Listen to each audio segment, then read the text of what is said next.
नैतिक धार्मिक युग, हेलेनिस्टिक युग का दर्शन। इतिहासकारों ने प्राचीन ग्रीस के संपूर्ण इतिहास को 3 कालों में विभक्त किया है। प्रथम काल है स्वाधीन नगर राज्यों का काल, जिसका अंत पूरे ग्रीक प्रदेश पर मैसेडोनिया के राजा फिलिप तथा उसके पुत्र सिकंदर महान द्वारा स्थापित राजतंत्र से हुआ। दूसरा काल विभाजन है मैसेडोनिया के राजाओं एवं सामंतों की संप्रभुता का काल, जिसका अंत नवोदित रोमन साम्राज्य द्वारा रानी क्लियोपैट्रा की मृत्यु के उपरांत मिस्र पर रोमन आधिपत्य के साथ हुआ। तीसरा काल विभाजन है रोमन साम्राज्य का काल, जिसका अंत सन ईसा पश्चात 529 ईस्वी में एथेंस में दर्शन की पीठों के बंद किए जाने के साथ हुआ। बर्ट्रैंड रसेल के अनुसार इन तीनों कालों की विशेषताएं क्रमशः निम्न प्रकार है। स्वाधीन नगर राज्यों का काल स्वाधीनता के साथ साथ अव्यवस्था का प्रतीक है। मैसेडोनिया के राजाओं एवं सामंतों की संप्रभुता का काल दासता के साथ साथ अव्यवस्था का प्रतीक रहा है तथा रोमन साम्राज्य का काल दासता के साथ साथ व्यवस्था का युग रहा था। इनमें जो दूसरा काल है 323 ईसा पूर्व से 30 ईसा पूर्व तक का काल, यही काल हेलेनिस्टिक काल के नाम से विख्यात है। हेलेनिस्टिक युग, जो लगभग 323 ईसा पूर्व से 30 ईसा पूर्व तक फैला हुआ है, एक समृद्ध दार्शनिक युग था जहां पूर्व और पश्चिम के विचारों का भी सम्मिलन हुआ।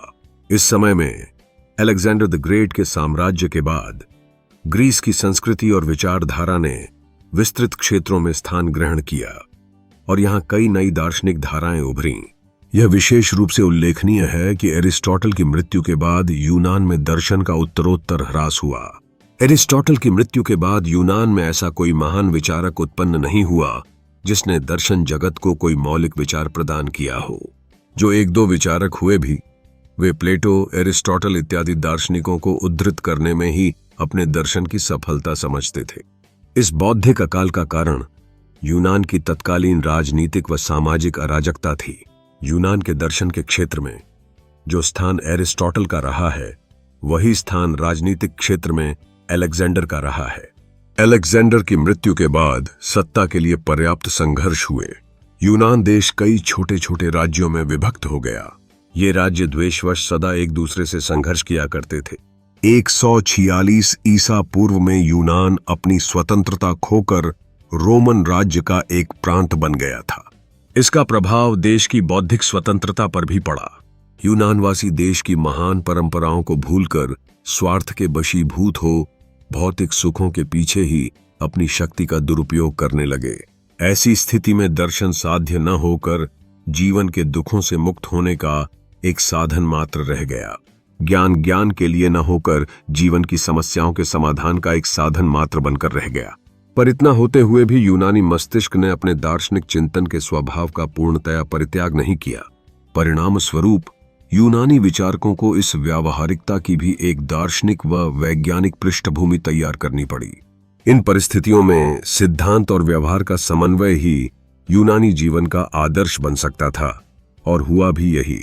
हेलेनिस्टिक युग तत्व विज्ञान के विरुद्ध प्रतिक्रिया का युग है। इसका मुख्य लक्ष्य नैतिकता था। जीवन की समग्रता व वैश्विक व्यवस्था पर विचार न करके उसके एकांतिक पक्ष यथा नैतिकता का ही चिंतन किया गया। इसका स्वाभाविक परिणाम यह हुआ कि तात्विक चिंतन का महत्व कम हुआ तथा विज्ञान ने उसका स्थान ग्रहण कर लिया। जीवन की समस्याओं की गुणात्मक व्याख्या के स्थान पर परिमाणात्मक मूल्यांकन प्रारंभ हुआ।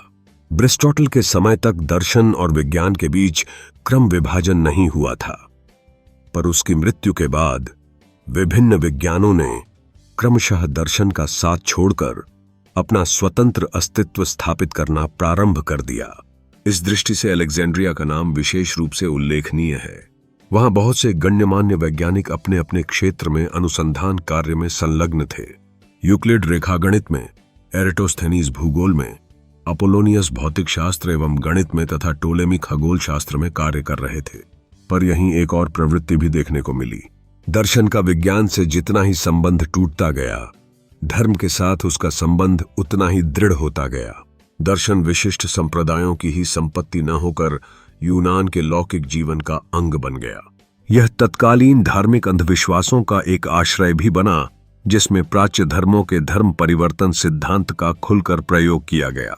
सिनिक और स्टोइक संप्रदाय इस प्रयत्न के ही परिणाम स्वरूप उत्पन्न हुए। हेलेनिस्टिक युग की कुछ प्रमुख विशेषताएं इस प्रकार हैं। इस युग में दर्शन और विज्ञान के बीच एक क्रम विभाजन हुआ तथा दोनों में विशिष्टीकरण की प्रवृत्ति दिखाई दी। विशुद्ध परिकल्पनाओं के स्थान पर यांत्रिक आविष्कारों एवं उनके व्यावहारिक अनुप्रयोगों पर विशेष बल दिया गया।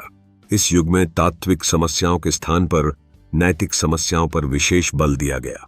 इस समय के दार्शनिक संस्कृति विज्ञान में उतनी रुचि नहीं रखते थे जितनी कि नैतिक निस्तार में। हेलेनिस्टिक दर्शन की प्रमुख प्रवृत्ति समन्वयवादी एक्लेक्टिक थी। उस समय विचारक परस्पर विरोधी दृष्टिकोणों के बीच समन्वय स्थापित करने में ही अपने दर्शन की इति समझते थे। यही कारण था कि उस समय बौद्धिक मौलिकता का सर्वथा अभाव था। किसी महान व्यक्तित्व के अभाव के कारण हेलेनिस्टिक युग में परस्पर विरोधी अतिवादी विचारों का प्रादुर्भाव हुआ। यदि एक ओर अंधविश्वास दिखाई देता है तो दूसरी ओर संशयवाद दिखाई देता है। नीतिशास्त्र में एक ओर सुखवाद व भोगवाद दिखाई देते हैं तो दूसरी ओर संन्यासवाद व विरक्तिवाद दिखाई देते हैं। किसी महान व्यक्तित्व के प्रभाव के कारण इस युग में प्रत्येक व्यक्ति समाज का ध्यान न रखते हुए केवल अपने सुखों की ही चिंता करने लगा। वह स्वयं को ही दुख सुखों का निर्माता समझने लगा। यदि बाह्य जीवन में सुख शांति न मिल सके तो कम से कम आंतरिक जीवन में तो प्रत्येक व्यक्ति दार्शनिक शांति का अनुभव कर सकता है। व्यक्तिवादी विचारधाराओं में स्टोइक मत और सुखवाद एपिक्यूरियनिज्म बहुत ही महत्वपूर्ण हैं। ये दोनों संप्रदाय नैतिक विचारधारा के अंतर्गत आते हैं, जिनका विस्तार पूर्वक अध्ययन करना आवश्यक है। ऐतिहासिक पृष्ठभूमि। यह पहले ही स्पष्ट किया जा चुका है कि एरिस्टोटल की मृत्यु के बाद यूनान में राजनीतिक और सामाजिक अव्यवस्था उत्पन्न हुई। देश कई छोटे छोटे नगर राज्यों में विभाजित हो गया था, जो सभी परस्पर संघर्ष की स्थिति में रहते थे। यूनान की इस राजनीतिक उथल पुथल का विदेशियों ने लाभ उठाया और थोड़े ही दिनों में प्रथम व मैसेडोनिया के विजेता शासकों और पुनः 146 ईसा पूर्व में रोमन शासकों के हाथ में चला गया। ऐसी विषम परिस्थिति में यह स्वाभाविक था कि यूनान के निवासी सैद्धांतिक समस्याओं के चिंतन में ही अपना अमूल्य समय नष्ट न कर व्यावहारिक समस्याओं के समाधान में अपनी शक्ति का सदुपयोग करते।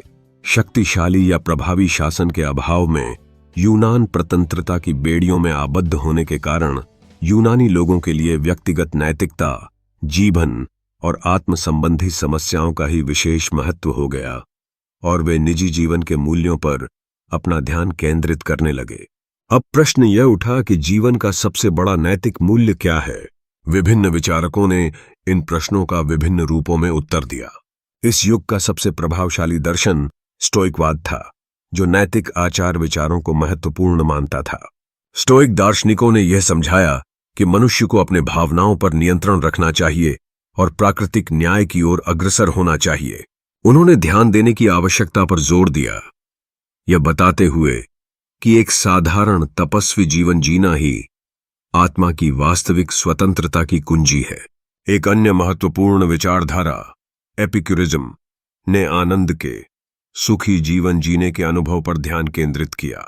एपिक्यूरियन विचारकों ने सिखाया कि सुख केवल भौतिक चीजों में नहीं है, बल्कि स्थायी और मानसिक संतोष में निहित है।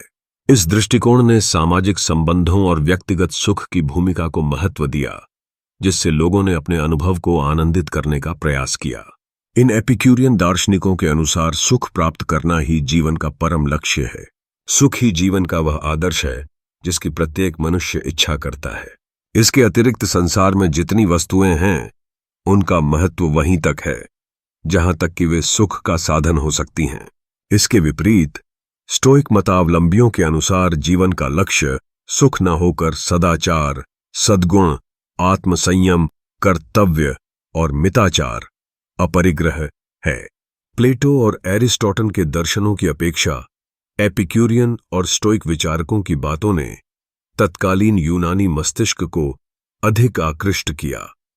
क्योंकि उनका व्यावहारिक जीवन से घनिष्ठ संबंध था। पर यूनान के बुद्धिजीवी लोग किसी नैतिक और सामाजिक नियम को तब तक स्वीकार नहीं करते थे जब तक उन नियमों का तार्किक एवं तात्विक औचित्य सिद्ध न किया जाए। इसी कारण एपिक्यूरियन और स्टोइक दार्शनिकों को भी अपने नैतिक सिद्धांतों को बुद्धिग्राह्य बनाने के लिए उनके तार्किक एवं तात्विक आधारों का निर्माण करना पड़ा। उनका विश्वास था कि तत्व ज्ञान के अभाव में किसी भी नैतिक समस्या का समुचित समाधान नहीं किया जा सकता।